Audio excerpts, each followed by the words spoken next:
The Honourable Mr Sims has the call. Thank you, Mr President.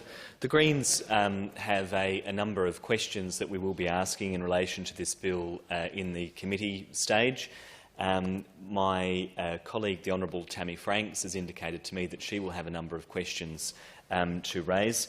One of the issues that I intend to raise and that I have concerns with in this bill is relating to Clause 3, and that is the provisions that relate to the moratorium on evictions and on rent increases.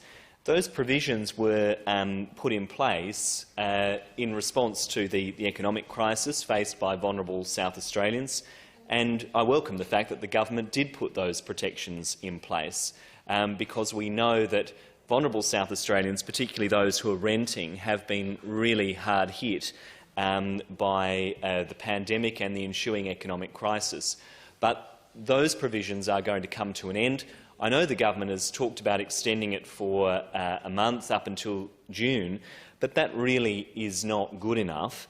And that's one of the significant concerns that the Greens have.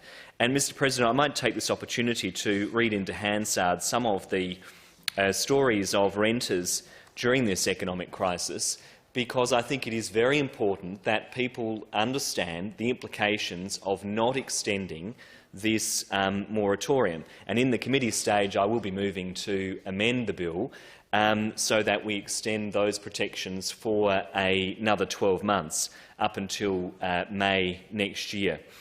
I want to refer, Mr President, to a news article published on Thursday, the 15th of October on ABC Online by the National Social Affairs reporter Norman Hammond and the specialist reporting team's Lucy Kent.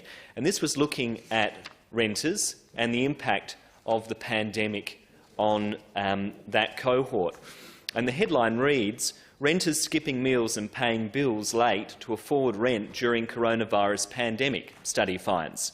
The article goes on to say, and this is a direct quote, "Researchers behind the biggest ever snapshot of Australian renters suspected they would see a big impact from COVID-19 in their survey, but they did not realise how large it would be. The first thing that really struck me is the absolute scale of the effect of COVID-19 and how it has affected people's lives," said Emma Baker, quoted in the article, Professor of Housing Research at the University of Adelaide. More than a third of people were doing things like not being able to pay their bills and skipping meals. Lots of people were affected by things like not being able to pay their rent, but also what came up was this risk of eviction and not knowing what was going to happen.